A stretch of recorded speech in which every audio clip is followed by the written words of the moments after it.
The fire that burnt the heart of the Kingdom of Akodi had gone out, but the fire inside Kaelo's chest was just beginning to grow.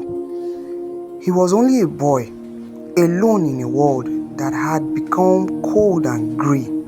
He walked for many days toward the jagged mountains where the Iron Empire did not go. He was found by an old master named Musa. For 7 long years, Musa became his world. The training was brutal. Kaelo carried heavy rocks to build his own strength and stood for hours under freezing waterfalls to harden his spirit. "Be like the rock," Musa would shout. "The empire is many, but the rock is one. If your mind is steady, no army can move you." Slowly, the skinny boy disappeared. In his place grew a young man with shoulders as wide as a doorway. He was becoming a weapon for his people, but in his dreams, he still saw the face of his mother falling in the fire. He still felt the cold weight of the night his world ended. Before we walk any further into this fire, let me ask you something. Stories like this do not live in books alone. They live in the people who carry them. If you wish to continue this journey with Kaelo, if you want to hear how the lion rises and how Akodi answers the call, then pause for a moment and subscribe to this channel. By doing so, you keep this story alive and you make sure you never miss the next chapter. Now, let us return to the path. One morning, Kaelo stood at the edge of a cliff, looking down at the valley of his birth. Musa handed him a new spear handle, carved from the strongest ironwood. At the top was his father's old spearhead, sharpened until it could cut the wind. "Go," Musa said. "But remember, a warrior without a heart is just a machine of iron. Do not forget who you are." Kaelo walked back down to the Kingdom of Akodi. Where he reached the center of the kingdom, it was a graveyard. The beautiful green fields were brown and dead. The huts where people used to sing were now just black skeletons of wood. As he walked through the ruins of his family's home, he heard a sound, the crunch of a dry leaf. He spun around, his spear ready. From the shadows of a broken wall, a few people crawled out. They were thin and dressed in rags. They were the survivors who had hid in the forest the night of the raid. An old woman stepped forward from the group. She moved slowly, leaning on a wall and holding a wooden staff. Her face was lined with pain, but her eyes were sharp.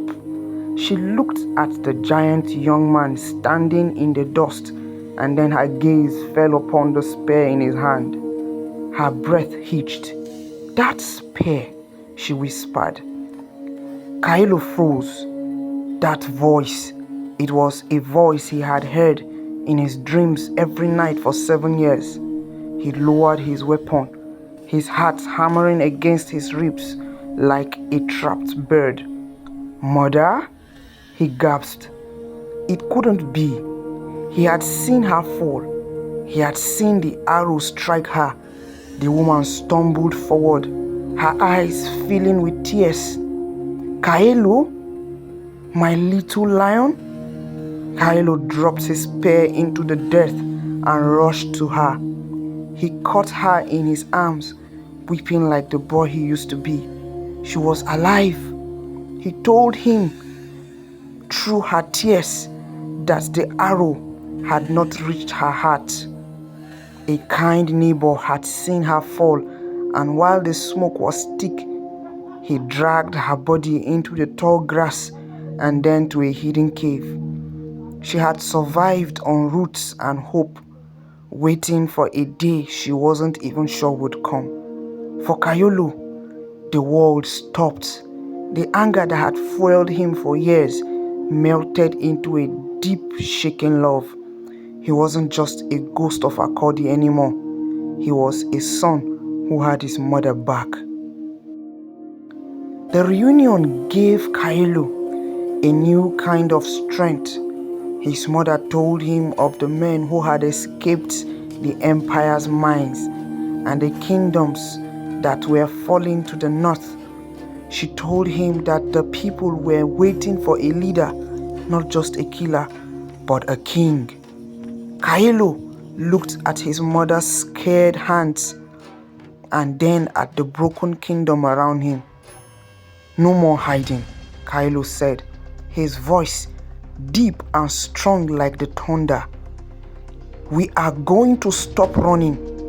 Mother, I will build a wall of men that no iron can break. I will bring the sun back to Akodi." That night, a small fire was lit in the ruins. It was a tiny light, but for the first time in 7 years, there was laughter in the air. The lion had returned to his kingdom, and this time he had something to live for. The joy of the reunion with his mother stayed in Kaelo's heart, but the reality of the world soon came knocking. The Kingdom of Akodi was still a shadow of its former self. The people were living in caves and eating roots. They were free, but they were broken. Kaelo stood in the center of the ruins. The next morning, he called every man who could still hold a tool to step forward. Out of the shadows came 10 men. Some were old, some were barely boys, and others were terrified. "The Iron Empire thinks you are cattle," Kaelo told them, his voice echoing off the stone walls. "They think because you have no silver armor, you have no power. But look at the trees, look at the mountains. They do not wear armor, yet they stand against every storm. I will teach you to be the storm." The training was grueling. Kaelo used the lessons Musa had taught him. He made them run through the thick marshes to build their legs. He taught them how to use the silent steps, moving through the forest without making a single sound. He showed them that a wooden spear, if carved correctly and handled with a steady hand, could find a soft joint in an emperor's metal suit. Day after day, the sound of wood hitting wood filled the air. Slowly, the shaking in their hands stopped. Their backs became straight. They weren't just farmers anymore. They were not just old men anymore. They were becoming the ghost guard of Akodi. While the men trained, Kaelo's mother sat by the fire and told stories of the world outside. The news was grim to the north. The kingdom of the White Cliffs had surrounded. Without a fight, their leaders bought with silver. To the west, the Blue River Kingdom was gone, turned into a massive factory for the empire's weapons. The Iron Empire was no longer just a group of soldiers. It was no longer just a group of warriors. It was a machine that was eating the very soul of the land. The heart of the great iron sleds, huge machines that could flatten a village in minutes. The people of Akodi listened to these stories and felt the old fear creeping back. Kaelo, standing far off, saw this fear. He knew that physical training was not enough. He had to give them a reason to fight that was stronger than their fear of death. The empire's fight for metal and with metal was something to be scared of. He told them one night, "They fight for a piece of silver. We fight for the soil under our feet. We fight so our mothers can sit by a fire without looking at the sky in fear. Metal can melt, but the love for one's home is a fire that never goes out." After Kaelo's speech, hope was a little renewed, and the men were a little strengthened. Although they were not yet ready completely, but they were ready for the next phase of their training. One afternoon, while Kaelo was scouting near the great river of Akodi, he heard the sound of a struggle. A small group of Iron Empire had cornered a caravan of healers traveling between the sacred villages. The Iron Empire scouts began to attack them. Kaelo didn't wait. He moved like a shadow, his spear striking with the force of a falling mountain. In minutes, the scouts were gone, fleeing back into the woods. Kaelo, on seeing this, called for a few of his men. Together, they chased after the scouts, killing them one after another until there was none left. As the dust settled, Kaelo saw a woman sitting by a man. She wore a simple green wrap and her hair was braided with river seeds. She was not crying. She was not screaming. Her hands were steady as she pressed a cloth against a deep wound that this man had. This was Lyra. Kaelo approached her, his massive frame towering over her. He was covered in the dust and blood of the fight. Lyra looked up.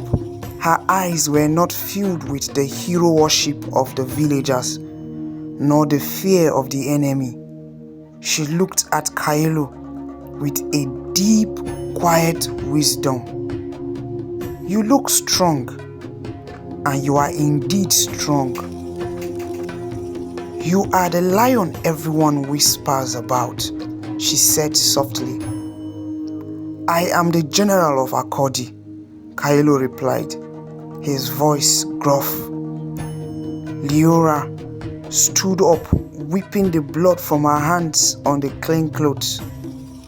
"You are a shield, Kaelo, but even a shield can become too heavy if it is only made of hate.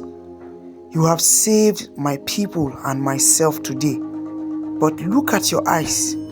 You have forgotten how to see the beauty you are trying to protect." Lyra decided to return with Kaelo to the hidden camp, as they could not head to their destination anymore. Over the following weeks, Lyra became the soul of the resistance. While Kaelo taught the men how to kill, Lyra taught them how to live. She showed them which herbs could heal a fever and how to find clean water in the dry season. Whispers of the growing resistance went around neighboring villages, kingdoms, and small people. Small settlements began to abandon their places and found their way to Akodi. And when they found their way, Kaelo and Lyra welcomed them. These people were trained People who could heal were trained in healing, and people who could fight were trained by Kaelo in battles. Liora and Kaelo spent many nights talking under the stars. She spoke of the way of the heart. She reminded him that a kingdom is not just a border on a map. It is the laughter of children and the safety of the heart. Kaelo felt a strange peace when he was near her. The cold stone in his heart, which had been there since the night his father died, began to crack. He realized he was no longer fighting just for revenge. He was fighting for the future. He was fighting for his mother, and he was fighting for Liora. But the peace was short-lived. A scout arrived, breathless and bloody. "General," the scout gasped. "The Emperor, he has heard of the lion. He has heard of the growing resistance. He is not sending scouts anymore. He is sending the 3rd Legion. 10,000 men of iron are marching toward Akodi. They will be here by the next full moon." Kaelo looked at his mother, then at Liora, and finally at his small army of farmers. The time for training was over. The legend was about to be tested in the fire. Although they were not large in number, although they were just a few hundreds, but they seemed to be ready to face the 3rd Legion regardless of their number. The Lion of Akodi has found his mother, and he has found his heart. But now he faces a mountain of iron that could crush them all. How can a few hundred men stand against 10,000?